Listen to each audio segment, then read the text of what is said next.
Hi friends, welcome to Sikdar's academy. Sikdar's একাডেমিতে সবাইকে স্বাগত। এই ভিডিওতে আমরা ডিএ নিয়ে একটি গুরুত্বপূর্ণ আলোচনা করব। সেটা হচ্ছে, এই সরকার যদি আগামী নির্বাচনে জিতে আসে তাহলে এই ডিএ ইস্যুতে অনেক কড়া মন্তব্য করেছেন কিন্তু মলয়বাবু। একই সঙ্গে পেনশনার যারা রয়েছেন, যারা পেনশন পাচ্ছেন, তাদের নিয়েও বড় আপডেট রয়েছে এই ভিডিওতে।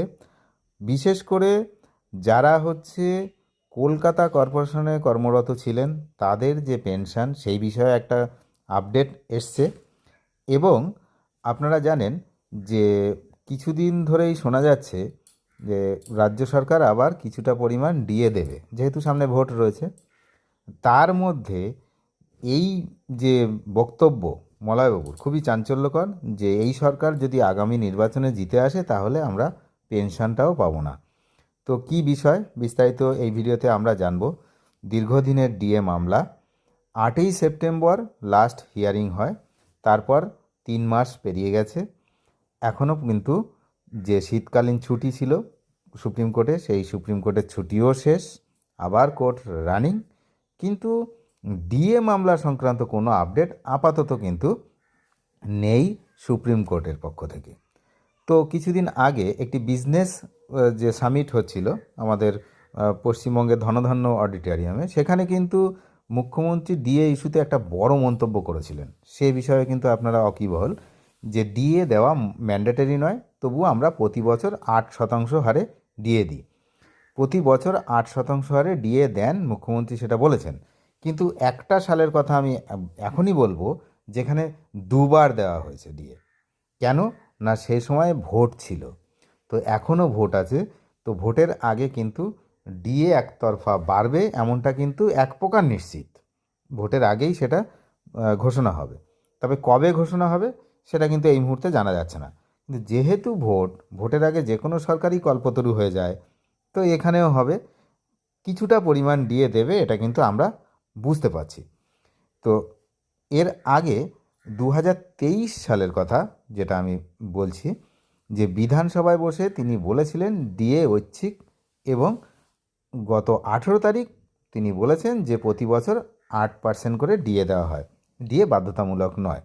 আসলে উনি এসব কথা বলে সাধারণ মানুষকে বিভ্রান্ত করছেন, এমনটাই কিন্তু মলয়বাবু বলেছেন। কারণ আমরা সরকারি কর্মীরা জানি যে বর্তমানে কত শতাংশ ডিএ দিচ্ছে। মলয়বাবু আরও জানিয়েছেন 2020 সালের 1 জানুয়ারি থেকে ষষ্ঠ বেতন কমিশন কার্যকর হয়েছে। তারপর 5 বছর কেটে গেছে, এখনও কিন্তু আর পরের যে বেতন কমিশন সেসব কিছুই হয়নি। মাত্র 5টি কিস্তিতে ডিএ দিয়েছে। প্রথমে 3%, তারপরে 4%, দুটো 3%, দুটো 4%, তিনটে 4%, মোট হচ্ছে এইরকমভাবে ডিএ বাড়িয়েছে। আর 2024 সালে ওই 8%টা ডিএটা দুবার ভাগ করে দিয়েছে, একবার 4, তারপরে আবার 4। কেন? সেই সময় লোকসভা ভোট ছিল। আর 2025 সালের এপ্রিল মাসে 4% দিয়েছে। তাহলে এই মুহূর্তে সব নিয়ে কত হলো না, 18% ডিএ এই মুহূর্তে চলছে। তো যেটা কেন্দ্রের থেকে অনেকটাই কম।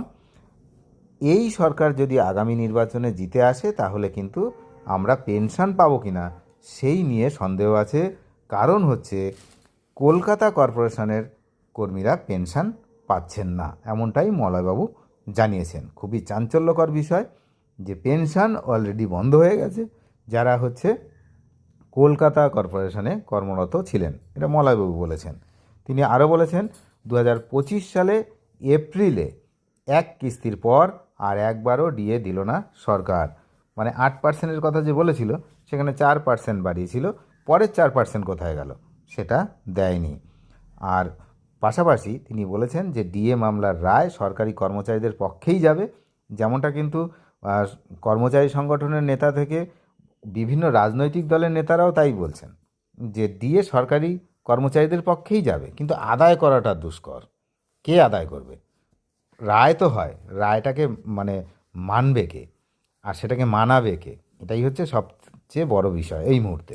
রায় হবে, রায় তো বোঝাই যাচ্ছে, যেখানে এতবার হেরেছে এবারও হারবে রাজ্য সরকার, এটা বোঝা যাচ্ছে এক প্রকার। তবে বলা যায় না যে কী আবার করে বসছে ওইখানে। কারণ যাদের কথায় ডিএ মামলার শুনানি চলাকালীন শুনানি পিছিয়ে যেতে পারে, তো তারা আরও অনেক কিছুই করতে পারে। এটা হচ্ছে সাধারণ মানুষের ধারণা হয়ে গেছে যে কোর্টেও কিন্তু এদিক সেদিক করা যায়, ম্যানুপুলেট করা যাচ্ছে, এমনটাই কিন্তু সবাই ধারণা করছে। তো সেই জন্যে এই রায় যে বিলম্ব হচ্ছে সেটাও ম্যানুপুলেটেড কিনা কে জানে, হতেই পারে আর নাও হতে পারে। অন্য কোনো কারণে সুপ্রিম কোর্টের ব্যস্ততার কারণে হয়তো রায় আটকে আছে, সেটাও হতে পারে। এখন কী হয়েছে কেউ জানে না, আর ওটা কোর্টের ব্যাপার, বাইরে কোনো কিছু জানাও যাবে না। তো সুতরাং আমাদেরকে শুধু ওয়েট করে থাকতে হবে কবে রায় বেরোবে। এখন 3 মাস পেরিয়েছে, দেখা যাক 4 মাস পেরোলে যায় কি না, বা 6 মাস পেরোলে হয় কি না, না 6 বছর নাকি সারা জীবন লাগে, সেটাও কিন্তু আমরা নজর রাখবো। এখন সবচেয়ে বড় বিষয় হচ্ছে যে এই যে চাঞ্চল্যকর বক্তব্য যে যদি ফিরে আসে তাহলে আমরা পেনশনটাও হয়তো পাবো না। অনেক ধন্যবাদ শেষ পর্যন্ত দেখার জন্য। নতুন হলে নিয়মিত আপডেটের জন্য অবশ্যই সাবস্ক্রাইব করে সঙ্গে থাকবেন।